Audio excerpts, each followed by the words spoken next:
Hey, what's up guys? So in this video we will see how to change the app drawer settings on any Poco phone. Now to do that, just open the settings app. Now from here, scroll down and tap on home screen. Now from here, just select home screen. Now from here, you can select with app drawer or you can select classic. Now once you select classic, it will disable the app drawer. Now from here, just go to your home screen. Now as you can see, we have disabled the app drawer.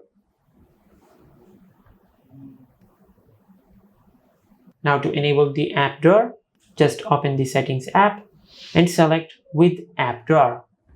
Now from here, just go to your home screen. Now as you can see, we have enabled the app drawer. And this is how you can change the app drawer settings on any Poco phone. If you found this video helpful, please like the video and subscribe to our channel and hit the bell icon to get notified when we upload a new video.